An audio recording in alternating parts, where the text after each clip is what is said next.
తిరుపతి దేవస్థానంలో గత 5 సంవత్సరాలుగా హోదా లేకపోయినా సకల శాఖల అధికారిగా పెత్తనం చలాయించిన అధర్మారెడ్డి ఎన్డీఏ కూటమి ఫలితాలు వెలువడిన నాటి నుంచి నేటి వరకు ఆచూకీ లేకుండా పోయారని, ఆచూకీ తెలిపిన వారికి 1,116 రూపాయల బహుమానం ఇస్తామని బీజేపీ నేత నవీన్ కుమార్ రెడ్డి ప్రకటించారు.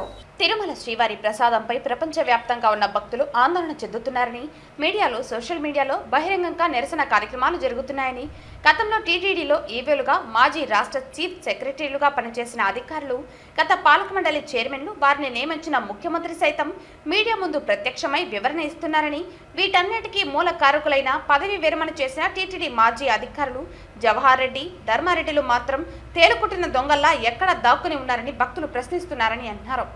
ప్రపంచవ్యాప్తంగా శ్రీవారి లడ్డూపై చర్చ జరుగుతుంటే వారు కనబడకపోవడంపై పలు అనుమానాలు కలుగుతున్నాయని, వారిరువురిని విచారిస్తే నమ్మలేని నిజాలు వెలుగులోకి వస్తాయని, సమస్యకు పరిష్కారం లభిస్తుందన్నారు. ధర్మారెడ్డి ఇంటిలో గతంలో దురదృష్టవశాత్తు ఓ దుర్ఘటన జరిగితే అంటూ తీరకముందే 11 రోజులకే ఆలయంలోకి ప్రవేశించినందుకు అనుమతులు ఇచ్చిన పెద్ద జిఆర్, చిన్న జిఆర్ ప్రధాన అర్చకులు ఇప్పుడు పార్టీ ఫిరాయించి లడ్డు అపవిత్రంపై హోమాలు చేయటం, భగవంతుని భక్తుల్ని మోసం చేయటం కాదా అని, మీకు మీరు ఆత్మవంచన చేసుకోవటం కాదా అని నవీన్ ప్రశ్నించారు.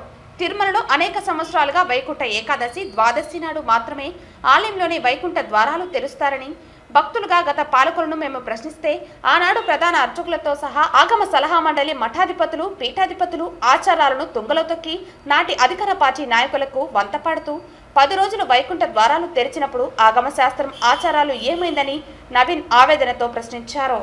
తిరుమలలో అపచారాలకు మూలకారకులు కొంతమంది ఆలయ అర్చకులు, ఆగమ శాస్త్ర పండితులే అని, ఏ పార్టీ అధికారంలో ఉంటే ఆ పార్టీ నాయకులకు వత్తాసు పలుకుతూ హిందూ సనాతన ధర్మాన్ని తాకట్టు పెట్టడం మహా అపచారమని నవీన్ ఆవేదనతో హెచ్చరిస్తూ, ఇకనైనా ఆలయ సాంప్రదాయాలను గౌరవించాలని ప్రధాన అర్చకులను, జియర్లను నవీన్ విజ్ఞప్తి చేశారు. తిరుమల లడ్డు అపవిత్రంపై రాష్ట్ర ప్రభుత్వం నియమించిన స్పెషల్ ఇన్వెస్టిగేషన్ టీం దర్యాప్తు వేగవంతం చేసి లడ్డూపై ప్రపంచవ్యాప్తంగా ఉన్న శ్రీవారి భక్తులకు కలుగుతున్న అనుమానాలకు, చర్చలకు ఫుల్ స్టాప్ పెట్టాలని ఓ భక్తునిగా నవీన్ విజ్ఞప్తి చేశారు.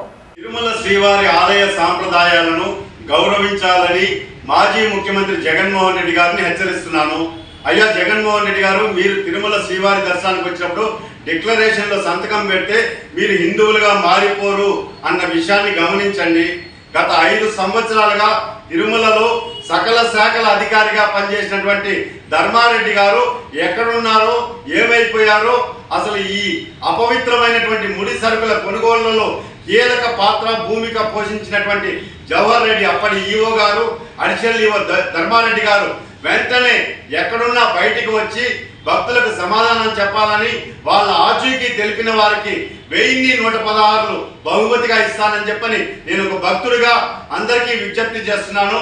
అదేవిధంగా ఎవరైతే ఏ ప్రభుత్వం అధికారంలో ఉంటే, ఏ ప్రభుత్వానికి సంబంధించిన అధికారులు ఉంటే వాళ్ళకి తానా అంటూ కొంతమంది అర్చకులు, కొంతమంది జియర్లు గత 5 సంవత్సరాలుగా వ్యవహరించడం చాలా బాధాకరం, బాధ్యతారాహిత్యం. అందులో భాగంగా గత 5 సంవత్సరాల్లో తిరుమల కొండ మీద అనేక అపశృతులు జరిగాయండి. కానీ భక్తులుగా మేమంతా ప్రశ్నిస్తే మమ్మల్ని ఎదురుదాడి చేశారు. అవన్నీ కరెక్టే అని చెప్పి ఇదే కొంతమంది అర్చకులు, జియర్లు. నేను ఒకటే అడుగుతున్నా, గత 5 సంవత్సరాల్లో పార్వేటి మండపాన్ని కూల్చేశారు. ఆ రోజు ఏమైపోయారు మీరంతా? అది అపశృతి కాదా? అదేవిధంగా వైకుంఠ ఏకాదశి, ద్వాదశి 2 రోజులు మాత్రమే అనేక సంవత్సరాలుగా జరిగేది తిరుమల ఆలయంలో. దాన్ని 10 రోజులు పెట్టినప్పుడు ధర్మారెడ్డి అది తప్పు అని ఎందుకు చెప్పలేకపోయారు? అది అపశృతి కాదా? అదేవిధంగా ధర్మారెడ్డి ఇంట్లో ఒక దుర్ఘటన, ఒక అసంఘటన, ఒక బాధాకరమైనటువంటి సంఘటన జరిగితే ఆ రోజు 11 రోజులు అంటు తీరక ముందే ఆయన తిరుమల ఆలయంలోకి ప్రవేశించినప్పుడు పెద్ద జియరు, చిన్న జియర్ గారు, అదేవిధంగా ప్రధాన అర్చకులు అయ్యా అంటు తీరక ముందే తిరుమల ఆలయానికి రావడం హిందూ సనాతన ధర్మంలో చాలా పెద్ద అపచారం అవుతుందని ఎందుకు చెప్పలేకపోయారు అని చెప్పని నేను ప్రశ్నిస్తున్నా. దయచేసి ప్రధాన అర్చకులు, జియర్లు ప్రభుత్వాలకు తొత్తులుగా వ్యవహరించద్దండి. తిరుమల శ్రీవారి ఆలయ సాంప్రదాయాలకి మీరు తలొక్కి ఈరోజు శ్రీవారికి సేవకులుగా పనిచేయండి. దయచేసి మీరే కంచే చేను వేసినట్లు ఈరోజు అర్చకులే ఈరోజు గాడి తప్పి అపచారాలు చేస్తూ ఉంటే ఈరోజు రాజకీయ నాయకులు ఎలాంటి పొరపాట్లు చేస్తారో ఒకసారి ఊహించండి. దయచేసి రేపు భవిష్యత్తులో కూడా జగన్మోహన్ రెడ్డి గారు రేపు వస్తున్నారు.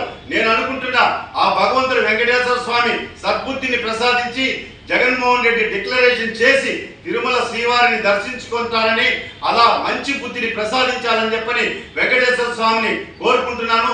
హిందూ సనాతన ధర్మాన్ని కాపాడాలని చెప్పని, గౌరవించాలని చెప్పని అర్చకులతో సహా జిఎల్ గారికి, జగన్మోహన్ రెడ్డి గారికి శ్రీవారి భక్తుడిగా విజ్ఞప్తి చేస్తున్నా, హెచ్చరిస్తున్నానండి.